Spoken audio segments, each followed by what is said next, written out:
Welcome to den garden season 2 story वहीं से start हुई है जहां सीजन 1 एंड हुआ था। जहां तुम्हें याद ही होगा कि जब जिन ने अपने रूम का एक दीवार तोड़ा, उसे उसके अंदर एक अलग ही सीक्रेट और काफी डरावना स्पेस मिला, जिसे देखकर ओकारून और जिन दोनों काफी डरे हुए हैं। और साथ ही इन दोनों का मानना है कि अंदर अकेले या बिना आयासे के जाना काफी डेंजरस होगा, इसलिए दोनों ने अभी फिलहाल के लिए मिस आयासे का वेट करने का डिसाइड किया। और अभी ये दोनों ये सब बातें कर ही रहे थे कि इन दोनों को दरवाजे पर आवाज सुनाई दी और जिन को लग रहा है कि बाहर कोई और नहीं बल्कि आयासे है। लेकिन जैसे ही जिन ने दरवाजा खोला, बाहर आयासे नहीं बल्कि अजीब एक्सप्रेशन के साथ कुछ लोग खड़े हैं। एंड इन्हें देखकर साफ है ये नॉर्मल लोग तो बिल्कुल नहीं है। और वहीं दूसरी तरफ तुम्हें याद ही होगा कि आयासे अभी हॉट स्प्रिंग में बात कर रही थी कि धीमे धीमे उसके करीब काफी अजीब एक्सप्रेशन के साथ कुछ आदमी बढ़ रहे हैं। इनके एक्सप्रेशन से भी साफ है कि ये कोई नॉर्मल इंसान तो बिल्कुल नहीं है। और यार ऐसे इंसान को जापानीज कल्चर में गेटऑर्स कहा जाता है, जो कि मिक्स्ड बात में विमेंस को स्टॉक करते हैं। और इन्हें देखकर मोमो को बिल्कुल समझ नहीं आ रहा है कि आखिर उसे क्या करना चाहिए। और वो ये भी सोच रही है क्या वो अपने पावर से एक साथ इतने लोग को हरा पाएगी। और मोमो को लग रहा है कि अगर वो इनके लीडर को हरा देगी तो शायद बाकी सभी यहाँ से अपने आप चले जाएंगे। और अभी मोमो ये सब सोच ही रही थी कि अचानक से इनमें से एक ने काफी टाइटली मोमो का हाथ पकड़ लिया, जिसकी वजह से मोमो अपनी पावर भी यूज नहीं कर पा रही है। और मोमो को भी समझ नहीं आ रहा है अब उसे आखिर क्या करना चाहिए। तभी किसी फोर्स ने इस इंसान को जोरदार किक किया और ये देखकर मोमो को भी नहीं पता कि आखिर यहाँ हो क्या रहा है। लेकिन यहाँ से निकलने के लिए उसके पास ये काफी अच्छा मौका है। और अभी हॉट स्प्रिंग से जैसे ही मोमो बाहर आई, फिर से इनमें से एक इंसान ने मोमो का पैर पकड़ लिया और वो उसके तरफ क्रीपी स्माइल के साथ देख रहा है। लेकिन तभी अचानक से आसपास की हर एक चीज टूटने लगी, मानो यहाँ अर्थक्वेक आया है। और अभी मोमो सोच रही थी आज वो कितनी लकी है कि तभी उसे हॉट स्प्रिंग में टर्बो ग्रेनी दिखी, जिसका मतलब साफ है कि अभी जो कुछ भी हुआ वो टर्बो ग्रेनी ही कर रही थी। और टर्बो ग्रेनी की वजह से ही मोमो बच पाई। और सिंस मोमो ने अभी सिर्फ और सिर्फ खुद को बाथ टॉवल से कवर किया है, इसलिए अभी वो फिलहाल कर्टन के पीछे छुपी हुई है। और वहीं दूसरी तरफ सारे गेटॉर्स फिर से होश में आ चुके हैं और वो सोच रहे हैं कि आखिर ये सब किसने किया। और शायद वो फिर से मोमो पर अटैक करने ही वाले थे। यहाँ काफी और लोग आ गए और उन्होंने मिलकर मोमो को बचा लिया। एंड नाउ वापस जाते हुए मोमो टर्बो ग्रेनी को थैंक यू भी कह रही है, क्योंकि ये सच है कि आज मोमो टर्बो ग्रेनी की वजह से ही बच पाई। लेकिन यार मोमो के थैंक यू कहने के बाद लगता है टर्बो ग्रेनी को थोड़ा एम्बेरसमेंट फील हो रहा है। इसलिए उसका कहना है कि मैं कभी तुम्हें सेव करना ही नहीं चाहती थी, बल्कि ये वेसल अपने आप ही काम कर रहा है। और यार वहीं दूसरी तरफ हमें दिखाया जाता है जहाँ जिन और ओकारून रूम में थोड़े पैनिक स्माइल के साथ खड़े हैं। और वहीं उनके बगल में सोफा पर सारी औरतें अजीब स्माइल के साथ, ऐसा लगता है मानो रूम में पार्टी कर रही हैं। और अभी इनकी लीडर जिन को भी उनके साथ पार्टी में इन्वॉल्व होने के लिए कह रही है, लेकिन जिन ने उसके इस ऑफर को थैंक यू कहते हुए रिजेक्ट कर दिया। और अभी वो काफी नर्वस भी दिख रहा है। और इनकी ये सारी हरकतें देखकर करुण जानना चाह रहा है कि आखिर ये औरतें हैं कौन। जिसके बाद जिन ने उसे बताया कि ये कीटो फैमिली है, जो कि यहाँ पर काफी घर ओन करते हैं और ये घर भी इनका ही है, इसलिए इनकी वजह से मुझे रेंट भी पे नहीं करना पड़ रहा है। और अभी ये दोनों बातें कर ही रहे थे कि कीटो फैमिली की लीडर जानना चाह रही है कि इन्हें बिना बताए जिन आखिर इतने दिनों तक कहाँ गायब था, कि क्या कहीं फिर से वो इस घर से स्पिरिट को भगाने के लिए किसी को हायर करने गया था। और यार कीटो फैमिली के हिसाब से जिन ने जो भी स्पिरिट की बातें की वो सब अफवाहें हैं, क्योंकि जाहिर है अगर ये चीज सबको पता चलेगी इस प्रॉपर्टी का वैल्यू भी काफी कम हो जाएगा। और यार ये भी जाहिर है कि जिन इनके अगेंस्ट भी नहीं जा सकता, इसलिए उसका कहना है कि मैं ऐसा कुछ भी करने का प्लान नहीं कर रहा हूँ, बल्कि मेरा दोस्त मेरे साथ टाइम स्पेंड करना चाहता था, इसलिए मैं इसे लाने गया था। तो क्या मैं इतना भी नहीं कर सकता। और अभी जिन ये सारी चीजें कह ही रहा था कि कीटो फैमिली की लीडर ने उस पर गन पॉइंट करते हुए कहा कि तुम ये बिल्कुल मत भूलना कि मेरे पास हंटिंग का लाइसेंस है एंड पहाड़ों में कुछ भी अजीब हो सकता है, क्या पता मैं किसी बियर का हंट कर रही हूँ और कोई इंसान बीच में आ जाए और उसे गोली लग जाए। और अभी ये सारी चीजें हो ही रही थी कि यहाँ पुलिस ऑफिसर के साथ इस फैमिली के कई सारे और मेंबर्स भी आ गए। और इनमें से एक ओकारून की तरफ देखते हुए जिन से जानना चाह रहा है कि आखिर ये लड़का है कौन। और यार जाहिर सी बात है, जिन ने बताया कि ये मेरा काफी करीबी दोस्त है और मेरे साथ कुछ टाइम स्पेंड करना चाहता है, इसलिए मैंने आज इसे यहाँ लाया। लेकिन यार इस इंसान को शक है कि ओकारून और जिन दोस्त नहीं है, इसलिए वो ओकारून से जानना चाह रहा है कि जिन का आखिर फेवरेट सॉकर टीम है कौन। और यार ये क्वेश्चन सुनने के बाद ओकारून के अभी पसीने छूट रहे हैं। इसलिए इस इंसान का कहना है कि तुम्हारा एक्सप्रेशन देखकर साफ है कि तुम और जिन दोस्त बिल्कुल नहीं हो, तो आखिर तुम यहाँ कर क्या रहे हो। और अभी इन दोनों के बीच टेंस इन्वायरमेंट डेवलप हो ही रहा था कि ओकारून ने बताया कि जिन का फेवरेट सॉकर टीम जेन जर्मन है। और ये बिल्कुल सही जवाब है, इसलिए जिन भी काफी सरप्राइज्ड है। लेकिन यह रूम में एंटर करते ही ओकारून ने जिन के रूम में उसके फेवरेट सॉकर टीम का पोस्टर देखा था, इसलिए उसे ये चीज पता थी। और सिंस ओकारून ने सही जवाब दिया, इसलिए अब सबको यकीन हो रहा है कि जिन और ओकारून बचपन के दोस्त हैं। लेकिन वहीं दूसरी तरफ इस फैमिली की फीमेल लीडर जानना चाह रही है कि यहाँ पर एक लड़की भी थी, तो आखिर वो कब आने वाली है। लेकिन यार ये क्वेश्चन सुनकर जिन का कहना है कि आखिर आप किसके बारे में बातें कर रही हैं। और ये सुनते ही इस फैमिली की फीमेल लीडर का एक्सप्रेशन काफी डरावना हो चुका है और उसका कहना है कि आखिरकार तुमने हमसे झूठ बोलकर गलती कर ही दी। और यार वहीं दूसरी तरफ हमें दिखाया जाता है मोमो श्राइन में आई है, जहाँ सुचिनोको स्नेक मॉन्स्टर को वर्शिप किया जाता है। और यार सिंस इस श्राइन में ज्यादा लोग आते नहीं हैं, इसलिए इस श्राइन के केयर टेकर ने मोमो को श्राइन के अंदर का सुचिनोको दिखाया। और इसे देखकर मोमो काफी अपसेट है, क्योंकि यार उसने जैसा एक्सपेक्ट किया किया था सुचिनो को ऐसा कुछ खास नहीं है, और इस चीज से श्राइन का केयरटेकर भी एग्री कर रहा है और उसका कहना है कि इस डॉक्यूमेंट्स के हिसाब से एक ड्रैगन आज भी इस विलेज के स्काई में उड़ता है और उसके पास रेनबो क्रिएट करने की एबिलिटीज भी हैं। और यह साथ ही केयरटेकर ने बताया कि कहानियों के हिसाब से इस विलेज में लोग स्नेक की पूजा किया करते थे, और जब भी वोल्केनो इरप्ट होता था, वोल्केनो के इरप्शन को रोकने के लिए और वोल्केनो के अंदर के जानवर की भूख मिटाने के लिए लोग उस समय एक बच्चे को एज ऑफरिंग दिया करते थे, जिसकी वजह से लगभग 200 साल तक वोल्केनो में कोई भी इरप्शन देखने को नहीं मिला। और उसी की वजह से इस विलेज में हॉट स्प्रिंग भी है। लेकिन यार केयरटेकर से बातें करने के बाद मोमो को समझ आया कि इस श्राइन में अब लोग सिर्फ और सिर्फ स्नेक के स्किन की पूजा कर रहे हैं, और ये सारी कहानियां इसलिए स्प्रेड की गई हैं ताकि यहाँ ज्यादा से ज्यादा टूरिस्ट आ सके, और शायद सुचिनो को जितना लार्ज स्नेक कभी था ही नहीं। और यार हाँ, इस केयरटेकर ने ये भी बताया तो उसका मेन गोल है या पहले जैसे इस टेम्पल में कभी भी किसी की बलि न चढ़े। और श्राइन के केयरटेकर से बातें करने के बाद जब मोमो घर वापस आई, अभी वो सोच ही रही थी कि क्या ओकारून और जिन की बन रही है, लेकिन जैसे उसने रूम में एंटर किया, इन दोनों की हालत देखकर वो सच में काफी शॉक्ड है। और यार मोमो को देखकर कीटो फैमिली की लीडर का कहना है कि चलो फाइनली बलि के लिए सारे लोग यहाँ आ चुके हैं, वो चलो फेस्टिवल स्टार्ट करते हैं। और यार जैसे ही मोमो ने देखा कि जिन और ओकारून दोनों अधमरी हालत में जमीन पर गिरे हुए हैं, उसने तुरंत उनके बगल में खड़े एक इंसान पर एक जोरदार किक मारा, और अब वो अपनी साइकिक एबिलिटी की हेल्प से इनसे बैटल कर रही है। और हालांकि जिन और ओकारून के इस हालत की वजह से मोमो को अकेले बैटल करना पड़ रहा है, बट स्टिल वो यहाँ प्रेजेंट सभी लोगों से काफी ब्रेवली बैटल कर रही है। लेकिन यार उसे काफी ज्यादा लोगों से बैटल करना पड़ रहा है, और अभी वो 2 लोगों से बैटल कर ही रही थी कि तीसरे ने मौके का फायदा उठाकर मोमो को पीछे से पकड़ लिया, और उसका ग्रिप काफी टाइट है। और अपनी पूरी कोशिश और पावर यूज करने के बावजूद भी मोमो खुद को उसके ग्रिप से बाहर नहीं निकाल पा रही है। और अभी मोमो हार मानने ही वाली थी कि टर्बो ग्रेनी ने उसे बचा लिया, और टर्बो ग्रेनी को थैंक यू कहते हुए मोमो उससे हेल्प भी मांग रही है। लेकिन टर्बो ग्रेनी का कहना है कि मैं यहाँ किसी की हेल्प करने नहीं आई थी, और साथ ही वो ये भी जानना चाह रही है कि इस घर में आखिर ये लोग हैं कौन। और यार जाहिर है मोमो को भी इनके बारे में कुछ भी पता नहीं है, इसलिए वो भी टर्बो ग्रेनी की तरह जानना चाह रही है कि आखिर ये लोग हैं कौन। और अभी टर्बो ग्रेनी से बातें करते हुए मोमो लोग को यहाँ से जाने को कह ही रही थी कि तभी कीटो फैमिली की लीडर ने मोमो पर एक जोरदार किक किया, और ये किक काफी पावरफुल है, जिससे मोमो को काफी पेन हुआ। और यार बस इतना ही नहीं, इस किक के तुरंत बाद लीडर ने मोमो पर अपना एक और पावरफुल मूव यूज किया, जिससे मोमो दूर दीवार में जाकर टकराई, जिससे वो वॉल भी टूट गया। और इसकी ये पावर देखकर मोमो को बिल्कुल समझ नहीं आ रहा है कि आखिर ये इंसान है कौन, और इस एज में भी आखिर कोई इतना पावरफुल हो सकता है क्या। और यार कीटो फैमिली की लीडर के इस पावरफुल मूव की वजह से मोमो दीवार तोड़ते हुए इस घर में प्रेजेंट सीक्रेट चैम्बर में पहुंच गई, और उसे बिल्कुल समझ नहीं आ रहा है कि आखिर ये जगह है क्या। लेकिन मोमो को देखते हुए कीटो फैमिली की लीडर का कहना है कि सिंस तुम यहाँ खड़ी हो तो इसका मतलब साफ है तुम विलेज को डिस्ट्रॉय करने आई हो, और सिंस कीटो फैमिली ने इस विलेज को जनरेशन से प्रोटेक्ट किया है, इसलिए मैं तुम्हें ये बिल्कुल करने नहीं दूंगी। और यार साथ ही कीटो फैमिली की लीडर का ये भी कहना है कि तुम्हें क्या लगता है तुम सेफली हॉट स्प्रिंग कैसे एंजॉय कर पाती हो, क्योंकि कीटो फैमिली 200 साल से द ग्रेट सर्पेंट को बलि चढ़ा रही है, और इसी वजह से वोल्केनो इरप्शन भी नहीं हो रहा है। और अगर हम इन चीजों का ख्याल नहीं रखेंगे तो ये पूरा विलेज मैग्मा में डूब जाएगा। और यह बलि वर्ड सुनकर मोमो सोच रही है कि क्या उसने कुछ गलत तो नहीं सोच लिया, लेकिन ऐसा बिल्कुल नहीं है, बल्कि इस विलेज में बलि देने के लिए एक जगह भी है। हालांकि समय के साथ साथ बलि देने की जगह का स्ट्रक्चर काफी चेंज हुआ है, और आज प्रेजेंट डेट में ये घर जहाँ ये सब खड़े हैं ये बलि देने की ही जगह है, जहाँ कीटो फैमिली बलि देने के लिए लोगों को बुलाते हैं और उनकी बलि द ग्रेट सर्पेंट को देते हैं। और यार कीटो फैमिली की इन सारी बातों से साफ है कि जिनकी फैमिली की लोग बलि चढ़ाने वाले थे, लेकिन वैसा हो नहीं पाया। इसलिए इनकी लीडर का ये भी कहना है हम कितने किस्मत वाले हैं, और अभी हमारे पास बलि चढ़ाने के लिए लोग कम हो रहे थे, लेकिन अब तुम तीनों यहाँ हो तो इसमें भी कोई प्रॉब्लम नहीं होगी। और अब द ग्रेट सर्पेंट काफी भूखा है। और इसके तुरंत बाद मोमो जहाँ खड़ी है तो फ्लोर पूरी तरह से सैंड में कन्वर्ट हो चुका है, और ये सैंड धीमे धीमे मोमो को अपने अंदर अब्जॉर्ब कर रहा है। और इस चीज से मोमो भी काफी डरी हुई है, वो जल्द से जल्द यहाँ से बाहर निकलना चाहती है। लेकिन जैसे ही मोमो ने यहाँ से बाहर निकलने की कोशिश की, कीटो फैमिली के सारे लोगों ने मिलकर उसे वापस चैम्बर में पुश कर दिया। और अब मोमो को बिल्कुल समझ नहीं आ रहा है आखिर वो यहाँ से कैसे निकले, और वो इसमें टर्बो ग्रेनी से भी हेल्प मांग रही है। और अभी ये सारी चीजें हो ही रही थी कि जिन और ओकारून ने कीटो फैमिली के सारे लोगों पर टेबल से अटैक कर दिया, और अब इन तीनों के साथ साथ कीटो फैमिली के कई मेंबर्स स्नेक लॉर्ड के डोमेन में हैं, और ये सैंड ने धीमे धीमे एब्जॉर्ब कर रहा है। और सिंस सभी डिस्ट्रैक्टेड हैं तो ये मोमो का यहाँ से निकलने के लिए काफी अच्छा चांस है। और अभी ओकारून का हाथ पकड़कर अपना पावर यूज करते हुए यहाँ से निकलने ही वाली थी कि तभी इस सैंड में मानो ये पूरा विलेज एब्जॉर्ब होने लगा। और अभी ओकारून, जिन और मोमो इन्हों नीचे गिर रहे हैं, जहाँ मोमो और ओकारून दोनों ने खुद को रूफ के हेल्प से बचा लिया, वहीं जिन अभी नीचे गिर रहा है। और मोमो अपने साइकिक पावर के हेल्प से उसे बचाने की कोशिश कर रही है, लेकिन वो इसमें फेल हो गई, और जिन जाकर किसी चीज पर गिरा, और हालांकि उसे चोट नहीं लगी, और ये चीज कुछ और नहीं द ग्रेट स्नेक किंग है। और जहाँ इसे देखकर मोमो और ओकारून काफी सरप्राइज्ड और शॉक्ड हैं, वहीं कीटो फैमिली के सारे मेंबर्स काफी खुश हैं कि फाइनली उनका इतना मेहनत और सैक्रिफाइस की वजह से स्नेक लॉर्ड ने उन्हें दर्शन दिया। और यार इसे देखकर मोमो और जिन को समझ आ रहा है कि इस विलेज की सारी कहानियां झूठ बिल्कुल नहीं है। और हाँ, टर्बो ग्रेनी ने बताया कि ये स्नेक लॉर्ड नहीं बल्कि कूरागारी है, और कूरागारी लगारी एक तरह से बड़े अर्थवॉर्म हैं जो कि सैंड में रहते हैं और हाँ ये इंसानों को खाते हैं, लेकिन स्टोरी और लेजेंड के हिसाब से इनकी लेंथ सिर्फ और सिर्फ 1.5 से 2 मीटर लॉन्ग होती है। लेकिन आज से पहले कभी भी इतना बड़ा अर्थवॉर्म नहीं देखा था। और वहीं दूसरी तरफ कीटो फैमिली के सारे मेंबर्स इस अर्थवॉर्म से प्रे कर रहे हैं कि वो इन तीनों को जल्द से जल्द खा ले और इस विलेज को प्रोटेक्ट करे। और अभी कीटो फैमिली मोमो और बाकी सभी को ऑफरिंग की तरह प्रेजेंट कर ही रहे थे कि इस अर्थवॉर्म ने कीटो फैमिली पर भी अटैक कर दिया। और ये देखकर सभी अब और ज्यादा पैनिक में हैं और इन्हें बिल्कुल समझ नहीं आ रहा है कि अब इन्हें क्या करना चाहिए, क्योंकि यार साफ है इतने बड़े अर्थवॉर्म को हरा पाना इनके लिए इम्पॉसिबल है। और वहीं धीमे धीमे ये अर्थवॉर्म यहाँ प्रेजेंट सभी हाउस और हर एक चीज को निगलते जा रहा है। इसलिए जिनका मानना है कि इन्हें जल्द से जल्द घर के अंदर शेल्टर ले लेना चाहिए, नहीं तो अगर ये बाहर रहे बिल्कुल बच नहीं पाएंगे। और अभी जिन मोमो और कारून को घर के अंदर जाने के लिए कह ही रहा था कि उसने देखा तो दोनों डर के मारे हिल भी नहीं पा रहे हैं। लेकिन कैसे भी कर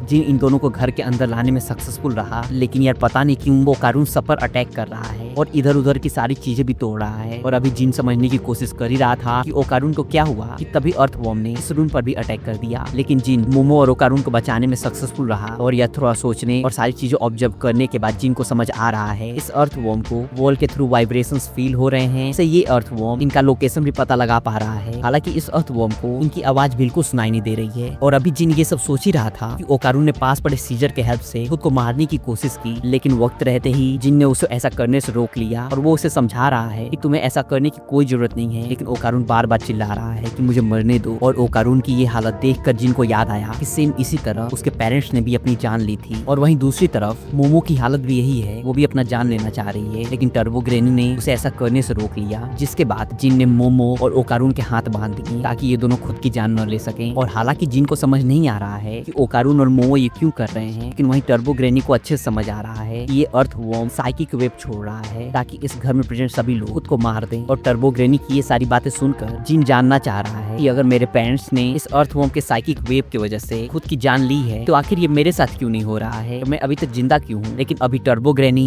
जिन को कुछ बताने ही वाली थी, मोमो ने अपने साइकिक एबिलिटी की हेल्प से जिन पर अटैक कर दिया। और मोमो के इस अटैक से जिन को काफी गहरी चोट आई और एक मेटल का टुकड़ा भी जिन के हाथ में है और वहीं दूसरा टुकड़ा जिन के आंख के करीब से चला गया। और शायद इन सारी नॉइज की वजह से अर्थवॉर्म को इनकी लोकेशन पता चल गई। और वहीं हालांकि मोमो का हाथ बंधा हुआ है, लेकिन अभी भी उसकी साइकिक पावर एक्टिव है और अपनी साइकिक पावर के हेल्प से वो खुद को फिर से मारना चाह रही है। लेकिन जिन ने फिर से अपनी जान खतरे में डालते हुए उसे बचा लिया। और अभी जिन काफी बड़ी मुसीबत में फंसा हुआ है, जहाँ ये अर्थवॉर्म इन पर अटैक कर रहा है। वहीं जिन को मोमो और ओकारून को भी बचाना है, जिसके लिए वो अपनी पूरी कोशिश कर रहा है। और वहीं वो खुद से बार बार कह रहा है मैं बिल्कुल हार नहीं मान सकता। और साथ ही वो इन दोनों को भी उठाने की पूरी कोशिश कर रहा है। लेकिन उसके लाख कोशिश के बावजूद भी ओकारून अभी भी खुद की जान लेना चाह रहा है। और अब जान बचाते बचाते ये तीनों छत के ऊपर हैं और इस अर्थवॉर्म ने इन तीनों को देख लिया। और अभी जिन सोच ही रहा है कि अब उसे क्या करना चाहिए कि तभी इनके सामने एक इविल स्पिरिट अपीयर हुआ। और इसके अपीयर होने के बाद मोमो और ओकारून अब अपने होश में आ चुके हैं। और हालांकि इन्हें बिल्कुल नहीं पता कि आखिर कैसे ये दोनों होश में आए, लेकिन अभी जो कुछ भी हुआ उसके लिए दोनों जिन से माफी मांग रहे हैं। और अभी ये तीनों इस स्पिरिट की आंखों में देखने ही वाले थे, लेकिन टर्बो ग्रेनी ने उन्हें इसकी आंखों में देखने से मना कर दिया। और साथ ही टर्बो ग्रेनी ने बताया ये इविल आई है और इसकी आंखों में जो भी देखता है वो सच में पागल हो जाता है और खुद की जान लेने की कोशिश करता है। और ऐसा लग रहा है मानो इविल आई की कर्स और अर्थवॉर्म का साइकिक सुसाइड वेव दोनों एक दूसरे को कैंसल आउट कर रहे हैं। और इसीलिए मोमो और ओकारून फाइनली अपने होश में आ चुके हैं। जिसके बाद पलक झपकते ही ओकारून ने टर्बो ग्रेनी की पावर एक्टिवेट की और इस अर्थवॉर्म को 2 टुकड़ों में काट दिया। और ये देखकर मोमो के साथ साथ जिन भी काफी सरप्राइज्ड है, लेकिन अभी इनके पास इन सब चीजों के लिए बिल्कुल टाइम नहीं है, क्योंकि अब द इविल आई इनके पीछे पड़ चुका है। अभी जिन खुद को बचाते हुए इविल आई से दूर जा ही रहा था कि अचानक से इविल आई जिन के सामने आ गया और इन दोनों की आंखें मिल गईं। और ना चाहते हुए भी जिन ने इविल आई की आंखों में देख लिया और अब उसे अपने पास्ट की मेमोरीज याद आ रही हैं। सच में ये मेमोरीज काफी डरावनी हैं, जिन्हें देखकर कोई भी खुद की जान लेने की कोशिश करेगा ही। एंड इसके बाद हमें नेक्स्ट सीन में दिखाया जाता है एक छोटा बच्चा एक रूम में कैद है और ऐसा लग रहा है मानो उसे कई महीनों से खाने को कुछ नहीं मिला और वो अभी मरने ही वाला है। और इस रूम के छोटे से विंडो से वो देख रहा है उसके सामने 3 बच्चे खेल रहे हैं और कई दिनों से खाना न मिलने की वजह से ये वहीं उस रूम में बेहोश हो गया। जिसके बाद जब उसकी आंख खुली उसने खुद को एक पोल से बंधा हुआ पाया और साथ ही वहीं पर कीटो फैमिली स्नेक गॉड से प्रेयर कर रही है। और यार पूरे सीन को देखकर ये साफ है कि यहाँ पर कीटो फैमिली इस लड़के का बलि दे रही है। और मरने से पहले ये लड़का बार बार यही सोच रहा है सिर्फ एक बार के लिए ही सही, लेकिन मैं बाकी सारे लड़कों के साथ खेलना चाहता हूँ। लेकिन ऐसा बिल्कुल नहीं हो पाया और एट द एंड ये लड़का बलि चढ़ गया। एंड यार इसके बाद हमें नेक्स्ट सीन में एक छोटा सा लड़का दिखाया जाता है जो कि अपने पेरेंट्स के साथ डिनर कर रहा है। और ये लड़का अपने सामने अभी जिस बच्चे को सेक्रीफाइस किया गया था उसके घोस्ट को देख पा रहा है। और हालांकि वो अपने पेरेंट्स को इस बारे में बताने की कोशिश कर रहा है, लेकिन इसके पेरेंट्स ये मानने को बिल्कुल बिल्कुल तैयार नहीं है, इस घर में घोस्ट है और ये बच्चा उन्हें देख सकता है। लेकिन वहीं जैसे इस घोस्ट को पता चला ये लड़का उसे देख सकता है, वो काफी खुश है कि चलो कम से कम उसे कोई अपने साथ खेलने के लिए तो मिला। लेकिन अगले ही पल हमें दिखाया जाता है कि कीटो फैमिली ने इस बच्चे के पेरेंट्स को भी सेक्रीफाइस कर दिया है, जिसकी वजह से ये बच्चा काफी टूट चुका है। और थोड़ी देर बाद यहाँ कीटो फैमिली के मेंबर्स भी आ चुके हैं, वो बातें कर रहे हैं अब इस बच्चे का क्या करना है। जिन्होंने डिसाइड किया कि इस बच्चे को घर के साथ ही दफना देंगे। लेकिन वहीं कीटो फैमिली के लीडर को देखकर ये घोस्ट पूरी तरह से शॉक्ड है, क्योंकि उसे याद है कि वो इसी इंसान की वजह से मारा गया और अब उसे समझ आ चुका है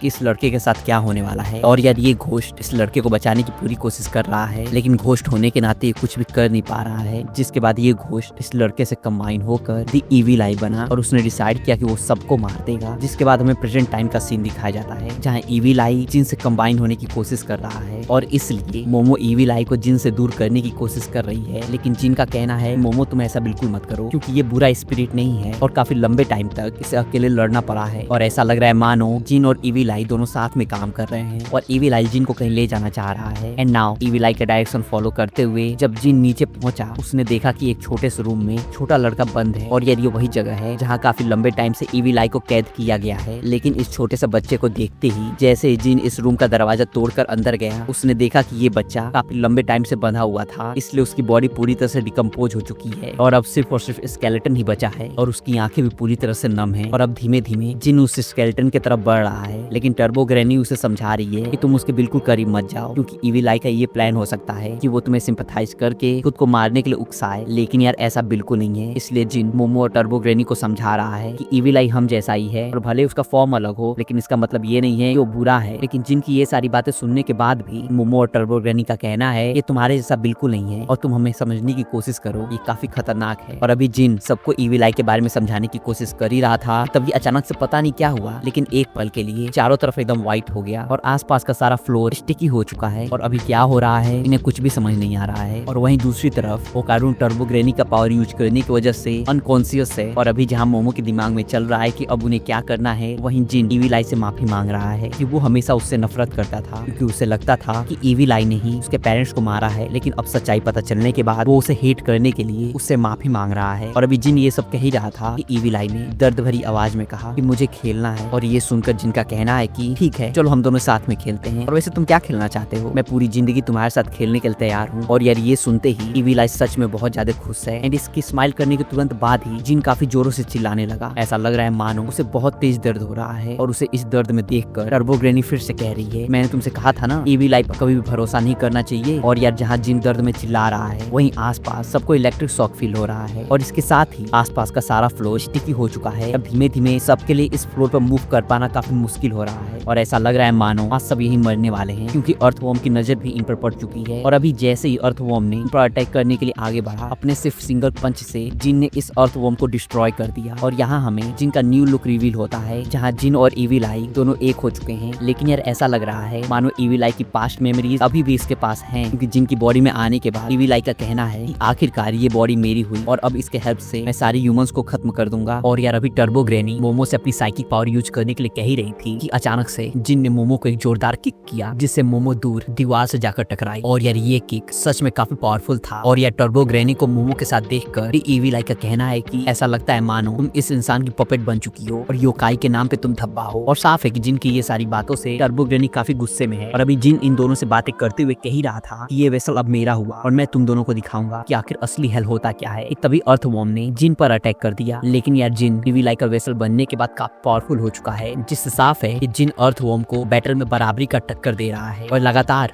उसे पावरफुल किक्स कर रहा है। और यार अभी जहाँ जिन अर्थवॉर्म से बैटल कर रहा है, वहीं टर्बो ग्रैनी ने मोमो को बताया कि उसकी ग्रैंडमदर ने सही कहा था कि जिन के साथ ये सब होना उसकी किस्मत में लिखा हुआ था। और साथ ही सिंस जिन काफी एथलेटिक है और उसकी बॉडी काफी फ्लेक्सिबल और मस्कुलर है, तो जाहिर है कि वो वेसल के लिए एकदम परफेक्ट है। और टर्बो ग्रैनी का ये भी कहना है कि अगर मुझे किसी को वेसल बनाना होगा तो मैं भी जिन को ही चूज करूंगी। और यार हाँ, जिन एलिमेंट्री स्कूल में बिल्कुल ऐसा नहीं था, लेकिन ये कह सकते हैं कि स्पिरिचुअल पावर अवेकन होने के बाद सबकी पर्सनैलिटी चेंज हो जाती है। लाइक ओकरुन के केस में देख लो, उसके पावर अवेकन अवेकन होने के बाद हमें सच में उसका एक अलग ही रूप देखने को मिलता है। और अभी टर्बो ग्रैनी मोमो को समझाने की कोशिश कर ही रही थी कि जिन अब हमारे साथ बिल्कुल नहीं है, बल्कि अब वो हमारे अगेंस्ट है, कि तभी जिन ने मोमो पर एक पावरफुल अटैक किया। और हालांकि मोमो ने अपने साइकिक पावर के हेल्प से खुद को बचाने की काफी कोशिश की, लेकिन जिन का ये अटैक सच में काफी पावरफुल था, जिसकी वजह से मोमो दूर दीवार से जाकर टकराई। और अभी जिन मोमो पर सेकंड अटैक करने ही वाला था कि ओकारून ने तुरंत आकर जिन के इस अटैक को काउंटर किया। और साथ ही ओकारून जिन को धमकी भी दे रहा है कि अगर तुमने मोमो को छूने की कोशिश की तो तुम्हें इसकी कीमत चुकानी होगी। एंड ये सब देखकर एविल आई को बिल्कुल समझ नहीं आ रहा है कि ओकारून योकाई होने के बावजूद भी आखिर क्यों ह्यूमंस को बचा रहा है। लेकिन यार ओकारून के लिए अभी एविल आई से लड़ने से ज्यादा इंपॉर्टेंट मोमो के साथ यहाँ से बाहर निकलना है। और अभी ये दोनों यहाँ से बाहर निकलने की कोशिश कर ही रहे थे कि अर्थवॉर्म ने अब इन पर पॉइजन से अटैक करना स्टार्ट किया, जिससे साफ है कि अगर ये दोनों जल्द से जल्द यहाँ से बाहर नहीं निकलेंगे तो ये दोनों यहाँ मारे जाएंगे। लेकिन मोमो को बिल्कुल समझ नहीं आ रहा है कि इस अर्थवॉर्म का आखिर वीकनेस क्या है। और अभी मोमो ये सब सोच ही रही थी कि ओकारून ने बताया कि उसने एक बुक में पढ़ा था कि अर्थवॉर्म का वीकनेस सनलाइट हो सकता है, लेकिन इस अर्थवॉर्म को यहाँ से बाहर निकालना सच में काफी मुश्किल है। और साथ ही ये दोनों जिनको इस हालत में यहाँ छोड़ भी नहीं सकते, इसलिए मोमो ये सारी चीजें सोचकर काफी फ्रस्ट्रेटेड दिख रही है। लेकिन ओकारून का कहना है मिस आयासे, मैं अपनी पावर के हेल्प से मैं बाहर निकाल सकता हूँ, जिसके बाद तुम रोप या फिर किसी चीज के हेल्प से हमें ऊपर खींच लेना। लेकिन यार मोमो ओकारून को यहाँ अकेले छोड़ने के लिए बिल्कुल तैयार नहीं है, और जिन भी अपने होश में नहीं है, तो जाहिर है कि वो इन दोनों की बात बिल्कुल नहीं सुनेगा। और मोमो की ये सारी बातें सुनकर ओकारून का कहना है मैं जिन को हैंडल कर लूंगा, तुम उसकी बिल्कुल चिंता मत करो, तो प्लीज तुम पहले बाहर जाओ और उसके बाद हमारी हेल्प करना। एंड यार ओकारून के ये कहते ही हमें एक काफी इमोशनल सीन दिखाया जाता है, जहाँ मोमो ने ओकारून का हाथ पकड़ते हुए कहा कि मैं तुमसे प्रॉमिस करती हूँ मैं तुम्हें यहाँ से जरूर निकालूंगी, और साथ ही जिन का भी ख्याल रखना। जिसके बाद ओकारून ने अपने पूरे पावर के साथ मोमो को लॉन्च किया, लेकिन ऐसा लग रहा है मानो ओकारून के इतने कोशिश के बावजूद भी मोमो एग्जिट तक नहीं पहुंच पा रही है। लेकिन एट द एंड मोमो अपने साइकिक एबिलिटी की हेल्प से एग्जिट तक पहुंचने में सक्सेसफुल रही, और अब मोमो फाइनली अर्थवॉर्म के डोमेन से बाहर है। और ये देखकर ओकारून अभी खुश हो ही रहा था कि यहाँ दी इविल आई भी आ गया, और अब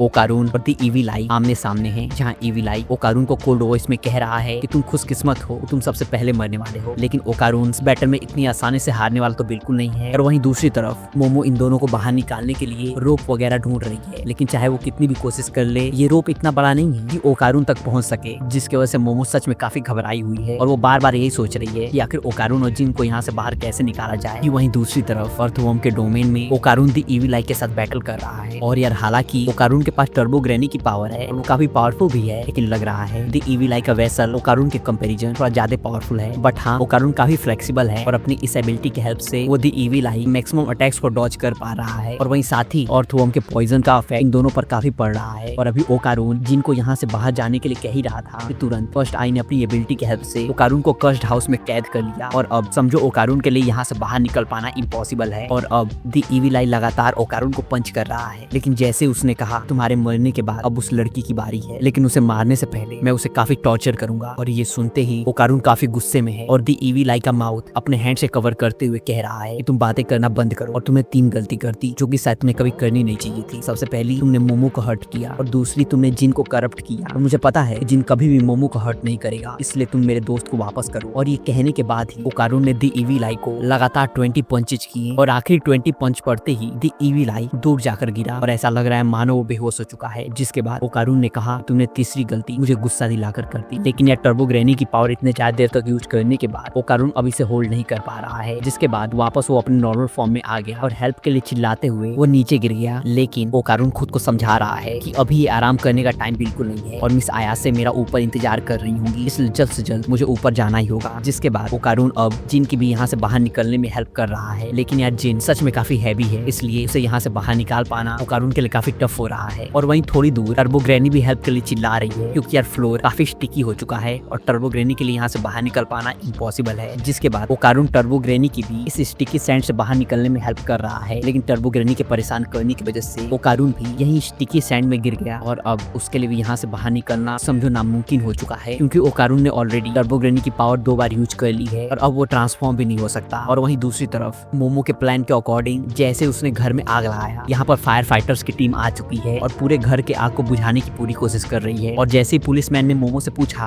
कि क्या ये आग तुमने लगाई है, मोमो ने इस चीज से एग्री कर लिया। जिसके बाद पुलिस मोमो से इंटरोगेशन करने के लिए उसे पुलिस स्टेशन ले जाने की कोशिश कर रही है, लेकिन जल्दी सूरज भी ढलने वाला है, इसलिए मोमो उनके साथ जाने को बिल्कुल तैयार नहीं है। लेकिन वो जबरदस्ती मोमो को यहाँ से ले जाने की कोशिश कर रहे हैं। और अभी ये सब हो ही रहा था कि अचानक से अर्थक्वेक आ गया, और घर में से अर्थवॉर्म बाहर निकला, जिसे देखकर पैनिक में सभी इधर उधर दौड़ रहे हैं। और यार मोमो का यहाँ टारगेट घर कुछ चलाना नहीं बल्कि इस हीट से अर्थवर्म को घर से बाहर निकालना था। और अभी मोमो उससे बैटल कर ही रही थी कि सनलाइट की वजह से अर्थवर्म जलने लगा और वो वहीं मारा गया। और अर्थवर्म के मरते ही कीटो फैमिली के सारे मेंबर्स उसके स्टमक से बाहर आ गए और अभी ये सभी जिंदा भी हैं। और यार हालांकि अर्थवर्म के मरने की वजह से कीटो फैमिली जिंदा बच पाए, लेकिन फिर भी कीटो फैमिली की लीडर्स अर्थवर्म को मारने के लिए मोमो पर गुस्सा कर रही है और उसका कहना है कि अभी जो कुछ भी होने वाला है उसके जिम्मेदार सिर्फ और सिर्फ तुम हो। और अभी ये सब बातें कर ही रहे थे, अचानक से फिर से एक काफी बड़ा अर्थक्वेक आया और दूसरी पल हमें दिखाया जाता है वोल्केनो जो कि 200 साल से शांत था अब इरप्ट होना स्टार्ट हो चुका है। और ये देखकर मोमो को बिल्कुल यकीन नहीं हो रहा है इस अर्थवर्म के मरने के बाद से ही ये वोल्केनो इरप्ट होने लगा। और ये सब देखकर मोमो को बिल्कुल समझ नहीं आ रहा है कि आखिर चीजें कैसे सही होंगी। और साथ ही वो ये भी सोच रही है पुरानी कहानियों में इसे dragon rising to the heaven क्यों कहा जाता है। और थोड़ा सोचने के बाद मोमो को रियलाइज हुआ कि कहानियों में इस अर्थवर्म को द ड्रैगन राइजिंग नहीं कहा गया है बल्कि फाउंटेन इरप्शन को कहा गया है। और थोड़ा और सोचने के बाद मोमो ने प्लान किया कि इस अर्थवर्म के बॉडी को वो वाटर स्टोरेज की तरह यूज करते हुए इस वोल्केनो इरप्शन से होने वाले डैमेज को रोकेगी। और अभी Momo as plan volcano eruption को रोकने की कोशिश कर ही रही थी कि कीटो फैमिली के लीडर ने उस पर अटैक कर दिया। लेकिन यार मोमो के पास इन सब चीजों के लिए बिल्कुल टाइम नहीं है। और ये सब सोचते हुए वो कीटो फैमिली के मेंबर से बैटल कर रही है कि तभी यहाँ पर श्राइन का प्रीस्ट आ गया और वो मोमो से माफी मांगते हुए कह रहा है मुझे माफ करना, मैं तुम्हें पहचान नहीं पाया कि तुम मेरी मास्टर की ग्रैंड डॉटर हो। और यार इस प्रीस्ट की बातों से साफ है कि ये मोमो की ग्रैंड मदर का स्टूडेंट है और उन्होंने इस प्रीस्ट को मोमो, ओकारुन और जिन पर नजर रखने के लिए भी कहा था। और अभी जब तक ये प्रीस्ट कीटो फैमिली के मेंबर से बैटल कर रहा है तब तक मोमो इस फायर को बुझाने की भी कोशिश कर रही है। लेकिन यार ये अर्थवर्म काफी बड़ा और हैवी है, इसलिए मोमो को बिल्कुल नहीं पता कि कब तक वो इसे होल्ड कर पाएगी। और उसे ये भी डर है कि कहीं ज्यादा पावर यूज करने की वजह से वो यहाँ बेहोश न हो जाए। और यार अभी ये सब हो ही रहा था कि ईवी लाई ने इन पर अटैक कर दिया। और तुम्हें तो पता ही है ईवी लाई का मेन टारगेट सारे इंसानों को खत्म कर देना है, इसलिए वो रैंडमली सब पर अटैक कर रहा है। और उसने सबसे पहले कीटो फैमिली के सारे मेंबर्स को खत्म किया और उसके बाद उसने कीटो फैमिली की मेन लीडर पर भी अटैक किया। लेकिन मौका रहते ही मोमो ने अपने साइकिक एबिलिटी की हेल्प से उसे बचा लिया। तो वहीं इस मौके का फायदा उठाकर श्राइन के प्रीस्ट ने भी द ईवी लाई पर अटैक किया और वो एक किक उस पर लैंड करने में भी सक्सेसफुल रहा। लेकिन जाहिर है कि ये प्रीस्ट ईवी लाई के सामने बिल्कुल टिक नहीं पाएगा और हुआ भी ऐसा ही। और यार अभी जो लोग भी यहाँ प्रेजेंट हैं इनमें से कोई भी द ईवी लाई के सामने बिल्कुल टिक नहीं पाएगा। और अभी मोमो उससे ये भी जानना चाह रही है कि ओकारुन कहाँ है, लेकिन ईवी लाई मोमो के किसी भी क्वेश्चन का आंसर देने में बिल्कुल भी इंटरेस्टेड नहीं है। और यार अब द ईवी लाई के सामने मोमो, कीटो फैमिली के लीडर और द प्रीस्ट हैं। एंड फाइनली इनका बैटल स्टार्ट हुआ और जैसे ही ईवी लाई ने इन पर किक किया, मोमो के इंस्ट्रक्शन की वजह से इन तीनों ने इस पावरफुल अटैक को डॉज कर लिया। और यार हालांकि ये तीनों ईवी लाई के अगेंस्ट बैटल कर रहे हैं, लेकिन फिर भी ऐसा लग रहा है मानो ये बैटल एक तरफा है, जहाँ ईवी लाई को हरा पाना इन तीनों के लिए काफी टफ हो रहा है। और अभी ऐसा लग ही रहा था कि ईवी लाई मोमो को डिस्ट्रॉय कर देगा कि तभी यहाँ पर एलियन आ गया। और ये वही एलियन है जिसकी मोमो और ओकारुन ने हेल्प की थी। और अब वो द ईवी लाई से मोमो को बचाने के लिए उससे बैटल करने के लिए तैयार है। और अभी मोमो इससे जानना चाह रही है कि आखिर ये यहाँ पे क्यों आया और साथ ही इसके बेटे का क्या। और अभी ये दोनों बातें कर ही रहे थे, यहाँ पर यूएफओ के हेल्प से मोमो की ग्रैंड मदर और वो डॉल जिसकी मोमो और ओकारुन ने हेल्प की थी दोनों यहाँ पर आ गए हैं। और अब सीको और कप्पा दोनों द ईवी लाई से बैटल करने के लिए आगे बढ़ रहे हैं। और यार ये बैटल भी सच में काफी इंटेंस है। और भले ही ईवी लाई के पास काफी पावर और एक्सपीरियंस है, लेकिन फिर भी सीको के सामने टिक पाना